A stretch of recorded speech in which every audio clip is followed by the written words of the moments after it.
تمام تر خوشیوں میں ہم سب کو شامل ہونا چاہیے. ہم مظلوم قوموں میں آتے ہیں اور میں مانتا ہوں کہ لاہور کی کس نصیب میں خوشی خوشی لکھی ہے. ہمارے نصیب میں غم ہی غم لکھا ہے. یہ بالکل ماننا پڑے گا. یہ ملک کی عکاسی ہے کہ اس ملک میں ایک صوبے میں امن بھی ہے، ایک صوبے میں آئین بھی ہے، قانون بھی ہے، ترقی بھی ہے.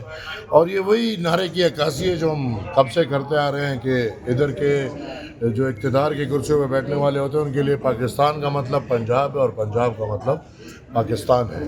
لیکن پھر بھی ان تمام تر زخموں کے ساتھ عوامی نیشنل پارٹی چونکہ ایک نظریہ رکھتی ہے اور اس نظریے کے بنیاد پہ ہم اپنے پنجاب کے دوستوں کو، اپنے پنجاب کے بھائیوں کو، بہنوں کو، بزرگوں کو مبارکباد دیتے ہیں. اور یہ اتنی بڑی بات نہیں ہے کہ اس کو میڈیا پہ لاؤ. یہ کوئی پاکستان کی میڈیا کی حالت یہی ہے نا، وہ شعیب اور ثانیہ کا شادی پورا مہینہ دکھایا پھر بربادی ایک دن بھی نہیں دیکھا. لیکن ایک بات ہے نا، لیکن سر ایک بات اور بھی ہے. ڈی اے خان میں ہم نے دیکھا پچھلے سال فیسٹیول ہوا، کئی دن کی تقریب ہوئی، تو خیبر پختونخوا کا حصہ ہے ڈی اے خان بھی. میں نے تو میری جان اس کی مخالفت نہیں کی. میں تو کہہ رہا ہوں کہ یہ ہونا چاہیے اور کوئی بھی خوشی کا موقع نہیں چھوڑنا چاہیے جہاں پہ ہمیں ہر وقت غم ہی غم ہو. ٹھیک ہے، یہ خوشی کا موقع ہے. ہم ود اے ہیوی ہارٹ ان کی خوشی پہ ان کو مبارکباد دیتے ہیں. میری بات صرف یہ ہے کہ اس کو اتنی بڑی بات نہ بنائی جائے. اگر یہ ایک تہوار ہے تو تہوار چلتے رہتے ہیں، اور یہ نہ کوئی مذہب سے جڑا ہوا تہوار ہے، نہ میرے خیال میں قوم سے جڑا ہوا کوئی تہوار ہے، بلکہ تاریخی تہواریں آ رہی ہیں. Let them be. لاہور کی فضا میں سرخ پتنگیں نظر آئیں گی آپ کے کارکنان وہاں ہیں. کون سی پتنگیں؟ سرخ نہیں، سرخ ہمارے لیے جھنڈا ہے، سرخ ہمارے لیے ٹوپی ہے، سرخ ہمارا خون ہے. پتنگ جس رنگ کا بھی ہو. کوئی بلور صاحب نے ویڈیو بیان دیا، بڑے دل افسردہ تھے، اشک بار تھے. کیا سمجھتے ہیں کہ ان کو ہاتھ بڑھ کے ان کی ضرورت ہے اس وقت تعاون کی؟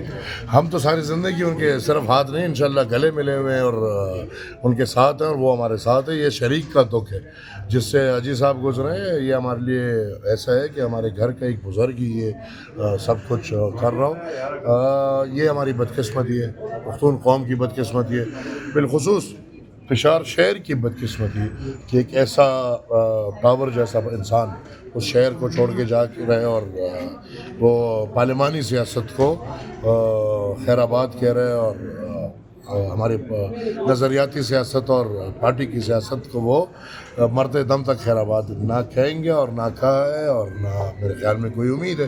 لہٰذا میں سمجھتا ہوں کہ ہمارے لیے یہ پھر بھی اچھی بات تو نہیں ہے. ظاہر سی بات ہے، it's a very heavy news, لیکن الحمدللہ وہ زندہ ہے.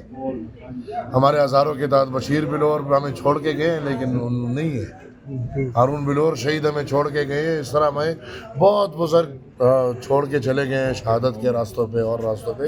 الحمدللہ حاجی صاحب ہمارے بزرگ ہیں، حیات ہیں اور ابھی بھی ان سے سیکھنے کو ہمیں بہت کچھ ملا. سر آپ نے صوبہ ہزارہ بننے کی مخالفت کی ہے. خواجہ خان بابا کا اپنا یہ فلسفہ ہے، این پی کا یہ اپنا فلسفہ ہے کہ خپل خاورہ خپل اختیار. تو آپ کو نہیں لگتا سر کہ ہزارہ کی عوام اپنی زمین پر اپنے اختیار سے محروم ہے؟ نہیں، مجھے تو نہیں لگتا. ہزارہ میں تو 4.5 کے 5 اضلاع تو پختون ہیں. جو 2 اضلاع ہیں ان کے لیے آپ صوبہ بنانا چاہ رہے ہیں. لیکن سر ان سیکھ کے آ جائے. Thank you. پختونوں سے بھی پوچھا جائے کہ وہ ہزارہ کے ساتھ کو پی ٹی آئی پروٹیسٹ کرنے جا رہی ہے، آپ کے خیال سے کس حد تک یہ کامیاب ہوگا؟ بھائی کامیاب ہے. جب گھر سے نہیں نکلیں گے تو کامیاب ہے نا. باہر آئیں گے تو تھپڑ لگے گا، واپس جائیں گے. گھر سے وہ نکلیں گے نہیں تو کامیاب ہوگا. مبارک ہو. ایمل بھائی، کوئی بھی پاکستان میں ایونٹ ہوتا ہے وہ غیر سیاسی نہیں رہتا. ابھی بھی وہ سیاسی ہو گیا. 8 فروری والا جو ایک ایونٹ ہو رہا تھا جس میں پسند ہے 7 پی ٹی آئی کا احتجاج بھی ہے. 2 پارٹیوں کا مقابلہ. مطلب کہ پسند حکومتی پروگرام ہے اور احتجاج اپوزیشن کا. ہم دونوں میں نہیں ہے. چلو خوش ہو جاؤ. Thank you. قومی تہوار پول اور چترال کا ہو یا بسنت لاہور کی، کیسے منانا چاہیے؟ فخر سے منانا چاہیے. قومیتوں کے تہوار ہوتے ہیں اور جو تہوار مذہب سے ہٹ کے قومیتوں پہ